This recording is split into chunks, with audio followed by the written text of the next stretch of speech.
Hey guys, and welcome back to another video. In this one, I want to take a look at the Cyrodiil Champions test, also referred to as the Vengeance campaign, that'll be running from March 24th to the 31st, and go over what the developers are trying to accomplish, what the test campaign is going to look like, and what this means for Cyrodiil's PvP going forward. Oh, and of course, I'll just mention this up front in order to incentivize participation. All alliance points and experience earned inside Cyrodiil during this test will be increased by 100%.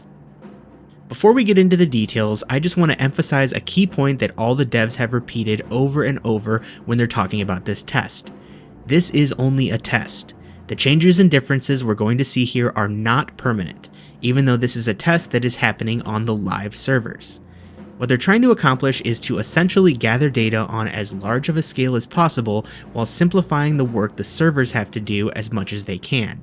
So even if you aren't much of a PvPer normally, I think it would be a great benefit to the game overall if everyone could help out by PvPing in Cyrodiil during this testing period.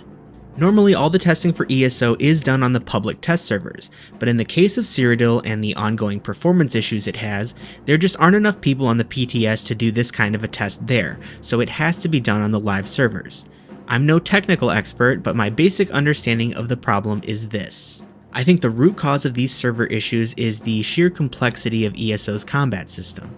You have players, each with access to thousands of possible sets and skill combinations, fighting each other, and it's all happening live. Every attack, every defensive proc, every skill morph, and light or heavy attack all has to be calculated with an opposing player who also has their own sets, passives, buffs, defensives, etc. All this happens in real time with hundreds of other players, and whenever more gear sets, skill lines, or a new class gets added to the game, the more and more complicated things get, and it increases the strain on performance. In my opinion, this is why all the maintenance and upgrades they've done over the years don't really seem to fix the problem because the game is always growing. So hopefully this test will allow the developers to gather the data they need to find a lasting fix to the problems. And don't worry, there will be ample opportunities for players to give their feedback once the test is done through surveys and Q&As, so if you really like or dislike anything we're about to take a look at here, you will have a chance to make your opinion known. So what is this test going to look like anyway? Well, for the duration of the test, again that is March 24th to the 31st, all other Cyrodiil campaigns will be closed and the only one available will be labeled as the Vengeance campaign. When you zone into Cyrodiil, you're going to notice it looks a little different. For example, the sky will look like this to differentiate it from a normal campaign. You'll also notice that everything has been simplified. While you're inside the Vengeance campaign, your gear won't matter since all player stats will be the same, and the only skills you'll be able to use are simplified versions of your class skills. These Vengeance versions of your skills won't have morphs, and some of them will function very differently from how they normally do. For example, your pets won't be summoned, instead they will disappear once the skill animation is finished.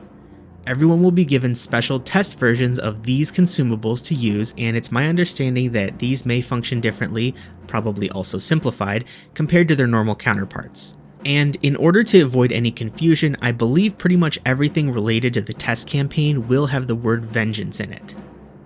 Some other things that will be disabled while you're in this test Cyrodiil are things like Sky Shards, Mundus Stones, and Champion Points, and most of your menus like the Mail menu, Crown Store, and Collections tab won't be accessible while you're in the Vengeance campaign either.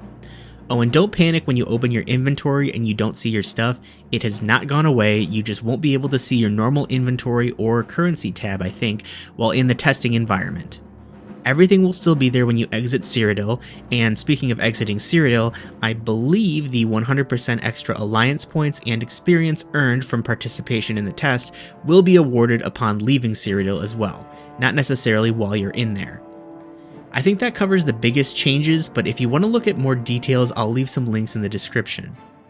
That's a basic rundown of what to expect, but you never know if some things will be slightly different when the actual test starts, so I'll just offer a few of my own thoughts here. It might sound like this campaign takes away a lot of your player power and skills, and it definitely does, but it doesn't mean it's necessarily taking the fun away. With all this simplification, everyone is more or less put on an even playing field as far as stats go, and yes, we'll probably see some classes outshine others, but I personally look forward to seeing how the game plays when the classes are no longer super homogenized in a PvP setting. Suddenly, in this test, your class and group composition will matter a lot more, and I think that could lead to some interesting and super fun gameplay. Or it might suck, who knows until we get in there and try it, but that's what the feedback and surveys are going to be for. Which brings us to the last part of the video. What does this mean for the future of PvP? Well, that's going to depend heavily on a lot of factors. Mostly what kind of data they're able to collect and what players find fun or don't find fun. I think the most likely outcome, or what makes the most sense, would be if they do determine that the simplification of Cyrodiil fixes all of the performance problems, then they might lean more heavily into some kind of ideal simplified version, not quite what they're doing in this test. But even if they did go in that direction, I personally would want to keep set bonuses and weapon skills even if they also get simplified. There's also kind of a catch-22 when it comes to thinking about builds. If you simplify things too much, things like bomber builds or immortal builds won't be possible anymore, which would be a positive thing for more casual or average players who probably fall victim to those kind of playstyles more often than not, but it really would ruin the fun of a lot of players who spend most of their time PvPing and who do like to put in the work to create a unique, super powerful build that can 1vx people or whatever. This is why the feedback is going to be so important, so get in there and try this out and answer any surveys you might get if these kind of things matter to you. It will definitely be interesting to see what comes out of this testing period. I hope the devs get all the info they need to find a lasting solution to Cyrodiil. The giant PvP zone with over 1,000 players at a time was one of the big attractive features that set ESO apart from the pack when it launched back in 2014. And over the years, it's been a shame to see Cyrodiil never really being able to live up to its full potential. So again, please hop into the Vengeance campaign during the Cyrodiil Champions test, and let's help the devs make PvP the best it can be. And that's all I've got for you in this video. If you feel like it, I'd appreciate hearing your thoughts in the comments. Like and subscribe for more content, and until next time, see ya!